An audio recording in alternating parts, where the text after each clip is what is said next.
কতটা বেঈমান জাত হলে এই ধরনের কাজ বাংলাদেশ করতে পারে। টাইটেল আর থাম্বনেল দেখে বুঝতেই পারছেন যে কেন এই বেঈমান শব্দটা ব্যবহার করছি। এমনিতেই বেঈমান শব্দটা ব্যবহার করছি না। এই কিছুদিন আগে আমরা দেখলাম যে নোটের ওপর থেকে মুজিবের ছবি সরিয়ে দেওয়া, একটা নতুন নোট সামনে নিয়ে আসা, আর এবার যে মুজিবের সঙ্গে মুক্তিযুদ্ধ একেবারে ওতপ্রোতভাবে জড়িত, সেই মুক্তিযুদ্ধ থেকে মুজিবকে সরিয়ে দেওয়ার চেষ্টা। মুক্তিযোদ্ধা তার এই যে তকমাটা, যেটা আমি আপনি আমরা সবাই জানি, সেই তকমাটা তার কাছ থেকে সরিয়ে দেওয়ার চেষ্টা। কি চাইছেন মোহাম্মদ ইউনূস? মানে পাকিস্তান যেভাবে নাচাবে সেইভাবেই মোহাম্মদ ইউনূস নাচবেন? এইভাবে একটা ইতিহাসকেই পুরো পাল্টে দেওয়া কেন? হঠাৎ করে 54 বছর পর এমন কি ঘটনা ঘটলো যেখানে এইভাবে মুক্তিযোদ্ধা এই তকমাটা সরিয়ে দেওয়া হচ্ছে, সংজ্ঞাটাকে পাল্টে দেওয়া হচ্ছে? এই সংজ্ঞাটাকে পাল্টে নতুন করে তাদেরকে মুক্তিযোদ্ধা হিসেবে না বলে সহযোগী যোদ্ধা বলা হচ্ছে কেন? কি চলছে বাংলাদেশের অন্দরে? ভবিষ্যৎ কি? তাহলে কি সত্যি যে আশঙ্কাটা করা হচ্ছে পূর্ব পাকিস্তান হয়ে যাবে বাংলাদেশ, সেই দিকেই কি মোহাম্মদ ইউনূস এগিয়ে নিয়ে যাচ্ছেন? উন্নয়ন তো তিনি কিছু করতে পারছেন না। তিনি যখন থেকে অন্তর্বর্তী সরকারের প্রধান উপদেষ্টা হয়েছেন, আমরা দেখতে পাচ্ছি যে বাংলাদেশে শুধু অরাজক পরিস্থিতি চলছে। সেখানে অত্যাচার বাড়ছে সাধারণ মানুষের উপর, সেটা তো বাদ দিন। সেখানে কোনো ব্যবসা এসেছে, তিনি চীনের কাছে যাচ্ছেন, হাতে পায়ে ধরছেন, কিন্তু তা সত্ত্বেও লাভের লাভ কি কিছু হচ্ছে না। নির্বাচন করার কথা যখন বলা হচ্ছে, সেই নির্বাচন তিনি করাতে পারছেন না।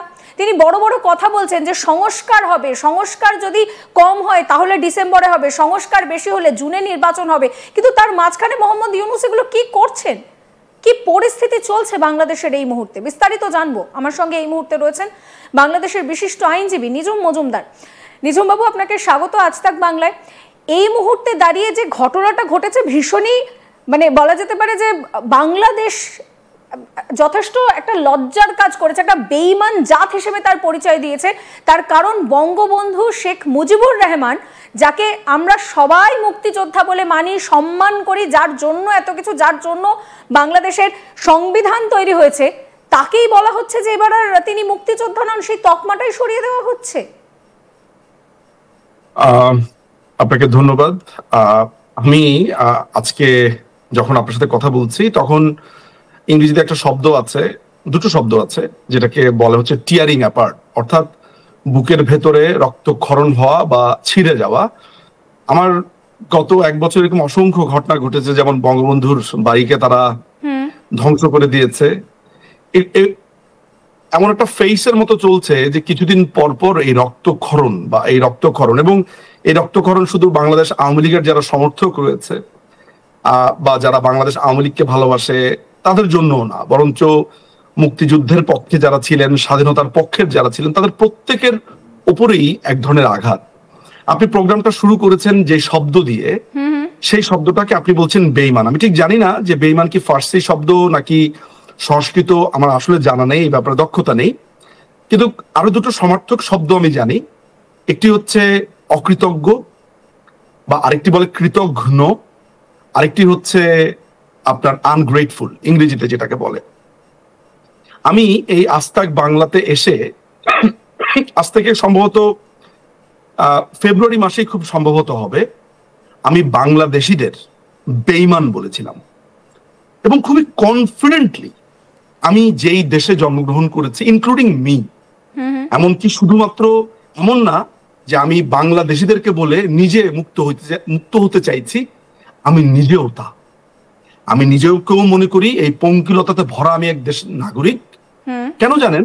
কারণ আমি ফেব্রুয়ারি মাসে যখন বলছিলাম, যেই সময় আমি যখন আপনাদেরই আরেকজন হোস্ট ইন্দিরাজির সাথে যখন প্রোগ্রাম করছিলাম, তখনও 32 ঠক ঠক করে আপনার শাবল দিয়ে, গাইতি দিয়ে তারা ভাঙছিল। সেই শব্দ মৃদু মৃদু করে আমার মোবাইল থেকে ভেসে আসছিল। ঠিক সেই রকম একটা আবেগ এবং অনুভূতির স্থান থেকে আমি বলেছিলাম, এই বাংলাদেশ পুরো রাষ্ট্রটা অকৃতজ্ঞ। যেই মানুষটির তার 55 ইয়ার্স ওল্ড, 55 বছর বয়সে তাকে সপরিবারে খুন করা হয়, যে মানুষটা প্রায় 18.5 বছর ভুল না করে থাকলে জেলে ছিলেন, তার এই 55 বছর বয়স, শুধুমাত্র রাষ্ট্রের জন্য। খালি এইভাবে যদি আমরা ভাবি, তিনি জন্মেছিলেন 1920 সালে, রাজনীতি শুরু করবার পর সেই ক্লাস 6-7 থেকে তিনি যে সোরওয়ার্ড দিয়ে এসেছিলেন টুঙ্গিপাড়াতে, তিনি যে প্রতিবাদ করেছিলেন তার স্কুলের চালা দিয়ে পানি পড়ে, সেই যে তার দেশ নিয়ে ভাবনা শুরু, মৃত্যু অবধি তিনি সেটা মেনটেন করেছিলেন। এরকম একজন মানুষকে এই বাংলাদেশেরই সন্তান মেরেছে। সেটা পাকিস্তান থেকে আসেনি, ভারত থেকে আসেনি, আমেরিকা থেকে আসেনি। হ্যাঁ হ্যাঁ, যে পাকিস্তানিদের ষড়যন্ত্র ছিল, তাদের আইএসআই যোগাযোগ ছিল, আমেরিকা সিআইএ করেছে, কিন্তু যার হাত দিয়ে খুন হতে হয়েছে তারা বাংলাদেশি ছিল। সুতরাং এই জাতির সন্তানরা বঙ্গবন্ধুকে হত্যা করেছে 1975 সালে। ফলে এই যে আপনার 50 বছর পরে এসে আজকে আমরা কি শুনছি, তার একটা বাড়ি ছিল, সেটাকে ঐতিহাসিক বাড়ি যেখান থেকে স্বাধীনতার ঘোষণা 6 দফা থেকে শুরু করে বাংলাদেশের সমস্ত ইতিহাস যেখান থেকে উচ্চারিত হয়েছে, সেটিকে মুছে দিয়েও ক্ষান্ত হয়নি। আমরা বিভিন্ন জায়গায় তার যে মুরালগুলো ছিল সেগুলো ভাঙার ছবিও দেখেছি। সেগুলো তো ভেঙেছেই, মানে সেগুলো তো ভেঙেছে একটা, তো এগুলো তো ভেঙেছেই। এখন শেষ পর্যন্ত ঘোষণা দিয়েছে যে বঙ্গবন্ধু মুক্তিযোদ্ধাই নন, শুধু বঙ্গবন্ধু একা নন, তাজউদ্দিন আহমদ, নজরুল ইসলাম, ক্যাপ্টেন মনসুর আলী, অর্থাৎ আমাদের যে ফোর ফাদার্সরা, অর্থাৎ বঙ্গবন্ধু যদি এককভাবে বাংলাদেশ হয়, তার যদি সুউচ্চ পাহাড়গুলো থাকে ওই দেশে এবং পিলার্স গুলো থাকে ওই দেশটা, তো ওই চারজন তো আছেই। সেই সময় আপনার স্বাধীন বাংলা ফুটবল দল ছিল, সেই সময় আপনার গায়ক গায়িকারা ছিল যারা আকাশবাণীতে গান গাইতেন, নানান ধরনের জাগরণের গান, গণস্লোগান, গণগান, গণসঙ্গীত, যেগুলো মুক্তিযোদ্ধাদেরকে নানান ভাবে অনুপ্রাণিত করেছে, যেগুলো আমরা দেখেছি ইতিহাসের পাতাতে। তো সেটা মুছে দিল কালকে একটা প্রজ্ঞাপনের মধ্য দিয়ে। ইউনূস একটা ইলিগাল সরকার, কিছু টোকাই জঙ্গি, হিজবুত তাহরির এবং এদেরকে নিয়ে সেই রাষ্ট্র ক্ষমতা দখল করেছে মার্কিন সাহায্যে। জর্জ সরোস, ডিপ স্টেট এদের মাধ্যমে করেছে। এখানে অপারেটিং আর্মি হিসেবে কাজ করেছে আইএসআই। এই যে পাকিস্তানের একটা দীর্ঘ দিনের খায়েশ, এই যে জামাতি ইসলাম যারা এই যুদ্ধপরাধীদের একটা দীর্ঘ দিনের খায়েশ, যে বঙ্গবন্ধুকে এই দেশ থেকে নিশ্চিহ্ন করে ফেলবে, তার অবদান থেকে শুরু করে, মানে আমি বঙ্গবন্ধুকে কয়দিন পরে যেটা হবে যে যারা বঙ্গবন্ধুকে কল্পনা করবে সেটার উপর ট্যাক্স বসানো হবে বা সেটাও একটা অপরাধ হিসেবে গণ্য করা হবে। সেক্ষেত্রে এই যে পাকিস্তানের একটা সুপ্ত ইচ্ছে যে বঙ্গবন্ধুকে এই পুরো ইতিহাস থেকে সরিয়ে দেওয়া, মানে মোহাম্মদ ইউনূস কি পুরোপুরি তাদের হাতের পুতুলি হয়ে গিয়েছেন নাকি? আমরা দেখছি টাকা থেকে মুজিবের ছবি সরিয়ে দেওয়া, এবার তাকে মুক্তিযোদ্ধা নন এই খেতাবটাও সরিয়ে দেওয়া, তো পুরোটাই তো আইএসআই এর হাতের পুতুল হিসেবে মোহাম্মদ ইউনূস একেবারে নাচছেন। আপনার প্রশ্নে একটু ভুল আছে।